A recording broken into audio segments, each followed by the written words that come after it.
Welcome to CARICOMP Insider, where high-tech facial recognition meets real-world intelligence.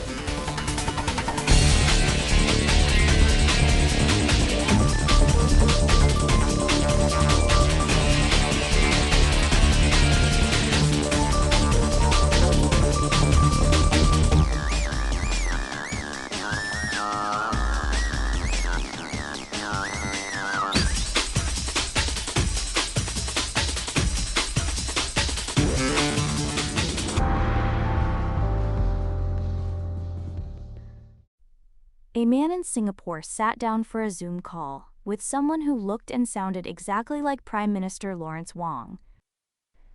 By the time the call ended, he'd transferred the equivalent of 15 million Malaysian ringgit to scammers.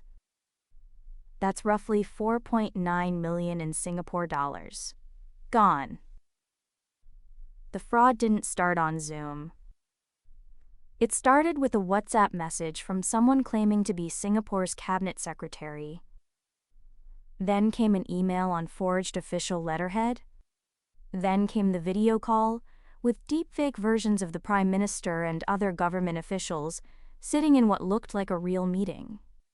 At the end of the call, a deepfake of PM Wong delivered closing remarks and personally thanked the victim for attending. That level of detail matters. This wasn't a glitchy face swap. This was a produced performance designed to make one person trust what they saw enough to move millions. And if you've ever joined a video call for work or verified someone's identity by looking at their face on a screen, this story is about the moment that stopped being reliable. So what happens when seeing and hearing someone is no longer proof that they're real? The scam worked because it followed a pattern that felt legitimate at every step.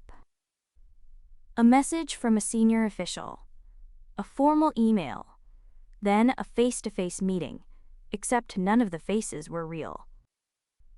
And the technology behind it is getting cheaper by the month. Voice cloning now needs only about 20 to 30 seconds of recorded audio to generate a convincing replica of someone's speech. 20 seconds. That's less than a voicemail greeting. Anyone with a public presence, a politician, a CEO, even someone who's posted a short video online, has already given away enough raw material. The World Economic Forum published findings from its Cybercrime Atlas project in January of this year. Researchers tested 17 different face-swapping tools and 8 camera injection tools, software that feeds fake video directly into a webcam feed. Most of those tools were able to get past standard biometric onboarding checks.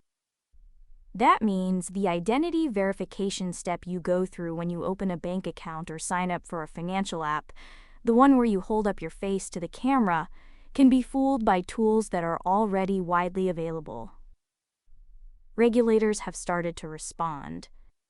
In November of 2024, the U.S. Treasury's Financial Crimes Enforcement Network, FinCEN, issued its first alert specifically targeting deepfake-driven fraud. The alert directed banks to flag suspicious activity reports using a dedicated tag FIN2024 Deepfake Fraud. That's not guidance. That's a reporting category. When a regulator creates a specific label for a type of fraud, they're telling the industry this is no longer a one-off. It's a pattern they expect to see again and again. For anyone managing fraud risk or running investigations, the operational reality has shifted. Callback verification, where you phone someone back on a known number to confirm a wire transfer, can itself be spoofed if the voice on the other end is cloned. Voice authentication in call centers is no longer strong enough as a single factor. And approving large transactions over video conference? That's exactly what this victim did. For the rest of us, it means the instinct we all rely on, I saw them, I heard them, it's really them, no longer holds up. Now, there's a reasonable counter-argument. Detection technology is improving. According to reporting from Mothership SG, Investigators who examined the Zoom footage afterward found multiple indicators of AI manipulation, pre-recorded video segments, and synthetic audio layered together to simulate a live meeting. Police caught it, but the victim had already sent the money before anyone analyzed the call. Detection happened after the damage was done. That's the part that reframes everything. Better detection tools don't prevent fraud if they only run after the transaction clears.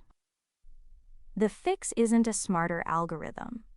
It's a redesigned workflow, one where no single video call, no single voice, and no single face is ever treated as proof of identity on its own. So a man saw his prime minister on a screen, heard his voice, watched him speak directly to him. None of it was real, and he lost millions. The technology to fake a face and a voice is now fast, cheap, and good enough to beat the checks most banks and most people still rely on. Whether you approve transactions for a living or you just join the occasional video call, the rule has changed. Seeing someone is no longer the same as knowing it's them. The full story's in the description if you want the deep dive. Now you know something most people in this industry don't. Use it. And when you're ready to put it to work, caracomp.com. We'll see you tomorrow.